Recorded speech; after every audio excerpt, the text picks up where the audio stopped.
दोस्तों यूं तो 2024 में बहुत कम हिंदी वेब सीरीज रिलीज की गई हैं और आज के इस काउंटडाउन में हम बात करेंगे कुछ ऐसे हिंदी वेब सीरीज के बारे में जिनकी कॉन्सेप्ट बेस्ड है क्राइम और थ्रिलर एक्टिविटी के ऊपर। और हो सकता है कि इन सीरीज को आप देखना पूरी तरह से भूल गए हों। और आज के इस काउंटडाउन में हम बात करेंगे कुछ ऐसे ही हिंदी वेब सीरीज के बारे में जो कि आपसे मिस हो गई हो। तो दोस्तों चलिए जानते हैं कि कौन कौन से ऐसे इंटरेस्टिंग हिंदी वेब सीरीज है आज के हमारे इस काउंटडाउन में। नंबर 7 पर है द तख्त इन। क्राइम और थ्रिलर के ऊपर बनी इस सीरीज की स्टोरी की शुरुआत होती है एक ऐसे इंसान से जो कि बेकसूर होते हुए भी गुनहगार बन जाता है, यानी कि पुलिस के नजरों में वो एक खतरनाक क्रिमिनल बन जाता है और लास्ट तक ये अपने आप को किस तरह बेकसूर साबित करता है ये तो आपको इस सीरीज को देखने के बाद ही पता चलने वाली है। इस सीरीज की कॉन्सेप्ट उन्हें बहुत ही ज्यादा पसंद आने वाली है, जो कि एक्शन और थ्रिलर सीरीज देखना बहुत ही ज्यादा पसंद करते हैं। इसे चाहे तो आप देख सकते हैं जियो सिनेमा पर। सीरीज आज ही रिलीज हुई है, इसीलिए फिलहाल इसकी IMDb रेटिंग नहीं दी गई है।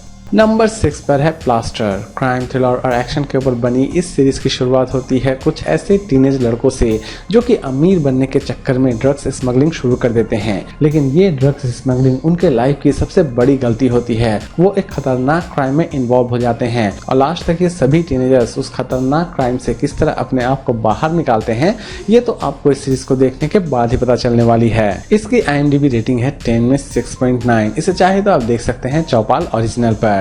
सीरीज स्पेशली उन्हें बहुत ही ज्यादा पसंद आएगी जो कि एक्शन और थ्रिलर सीरीज देखना बहुत ही ज्यादा पसंद करते हैं। है पाश बालिश। क्राइम, थ्रिलर और एक्शन के ऊपर बनी इस सीरीज की कहानी की शुरुआत होती है एक ऐसे लड़के से जो कि अचानक से ही अपने गांव से भाग जाता है, लेकिन वो फिर से वापस आता है अपने गांव में, लेकिन उसका अतीत बहुत ही ज्यादा खराब हो चुका होता है, यानी कि उसके अतीत में कुछ ऐसी चीजें उससे घट जाती हैं जिसकी वजह से वो इधर उधर भाग रहा होता है और भागते भागते वो अपने गाँव ही पहुंच जाता है। लेकिन असल में इस आदमी के पीछे क्या मिस्ट्री छिपी हुई है ये तो आपको इस सीरीज को देखने के बाद ही पता चलने वाली है। इसके कॉन्सेप्ट बहुत ही ज्यादा मिस्टीरियस तरीके से आपके सामने प्रेजेंट की गई है।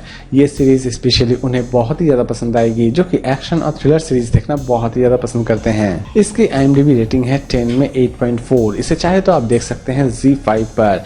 लेकिन दोस्तों ये सीरीज फिलहाल सिर्फ बंगाली में ही अवेलेबल है, इसकी हिंदी डबिंग फिलहाल अभी तक नहीं की गई है। मे बी इन फ्यूचर इसे हिंदी में भी अवेलेबल कर दी जाए। नंबर 4 पर है टाइगर। क्राइम, थ्रिलर और एक्शन के ऊपर बनी इस सीरीज की शुरुआत होती है टाइगर नाम के एक खतरनाक गैंगस्टर से, लेकिन इस गैंगस्टर को पुलिस किसी भी तरह से ढूंढ के निकालना चाहती है और लास्ट तक पुलिस टाइगर को ढूंढ के निकालने में कामयाब हो पाती है या फिर नहीं हो पाती है ये तो आपको इस सीरीज को देखने के बाद ही पता चलने वाली है। टाइगर के पीछे भी बहुत सारे रहस्य छिपे हुए हैं और असल में ये रहस्य क्या है ये भी आप इस सीरीज में जान पाएंगे। इसकी IMDb रेटिंग है 10 में 7.5। इसे चाहे तो आप देख सकते हैं बिंग ओरिजिनल पर। नंबर 3 पर है रूमी। क्राइम, थ्रिलर और मिस्ट्री के ऊपर बनी इस सीरीज की शुरुआत होती है एक ऐसे अंधे पुलिस ऑफिसर से जो कि एक मिशन के दौरान अपनी आंखें खो बैठता है, लेकिन वो फिर भी अपनी ड्यूटी निभा रहा होता है। उसके पास अचानक से ही एक मर्डर केस आता है और उस केस को वो किस तरह सॉल्व करता है ये जानने के लिए आपको इस सीरीज को एक बार जरूर देखना चाहिए। इसकी एंडिंग देखने के बाद आप सच में हक्के बक्के रहने वाले होंगे, क्योंकि आप कल्पना भी नहीं कर पाएंगे कि इतनी खतरनाक भी किसी सीरीज की एंडिंग हो सकती है।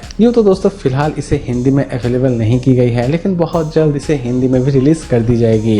इसकी IMDb रेटिंग है 10 में 8.9। इसे चाहे तो आप देख सकते हैं होइचे ओरिजिनल पर। नंबर 2 पर है थलाइमाई सैलगम। क्राइम, थ्रिलर और एक्शन के ऊपर बनी इस सीरीज की स्टोरी की शुरुआत होती है झारखंड से, जहां पर आप देख रहे होते हैं एक औरत जो कि बहुत सारे लोगों को बड़ी ही बेरहमी से मार देती है। इसी बीच अचानक से ही ये कहानी चेन्नई चली जाती है और चेन्नई में आप देख रहे होते हैं कुछ ऐसे पॉलिटिकल नेता जो कि करप्शन को बहुत ही ज्यादा बढ़ावा दे रहे होते हैं। लेकिन इस सीरीज में ये झारखंड कांड और दूसरी तरफ चेन्नई के कुछ करप्ट पॉलिटिकल ये दोनों ही एक दूसरे से कनेक्ट रहते हैं, लेकिन असल में इनके बीच कनेक्शन किस तरह बनता है ये जानने के लिए आपको इस सीरीज को एक बार जरूर देखना चाहिए। इसकी IMDb रेटिंग है 10 में 7.7। इसे चाहे तो आप देख सकते हैं ZEE5 पर। लेकिन दोस्तों ये सीरीज फिलहाल सिर्फ तमिल और तेलुगु लैंग्वेज में ही अवेलेबल है। इसकी फिलहाल अभी तक हिंदी डबिंग नहीं की गई है, लेकिन इसकी सबटाइटल आपको हिंदी और इंग्लिश दोनों लैंग्वेज में ही मिल जाएगी। नंबर 1 पर है अनदेखी सीजन 3। क्राइम थ्रिलर और मिस्ट्री के ऊपर बनी इस सीरीज की शुरुआत होती है फिर से पापा जी से, जिसे फिर से कानून सजा देने की कोशिश कर रहा होता है। लेकिन दूसरे ही तरफ रिंकू अपने पापा जी को किसी भी तरह से कानून के हाथों से बचाना चाहता है और लास्ट तक कानून और पापा जी की लड़ाई में जीत किसकी होती है ये तो आपको इस सीरीज को देखने के बाद ही पता चलने वाली है। सीरीज की सीजन 3 की प्रेजेंटेशन सच में अमेजिंग है और सबसे खास बात इसकी एंडिंग में है, क्योंकि इसकी एंडिंग में आपको बहुत सारे सरप्राइजेस देखने के लिए मिलेंगे। इसकी IMDb रेटिंग है 10 में 7.9। इसे चाहे तो आप देख सकते हैं सोनी लिव पर। तो दोस्तों उम्मीद करता हूँ कि आज का ये काउंटडाउन आपको पसंद आया होगा। तो फिर मिलते हैं एक नई वीडियो के साथ।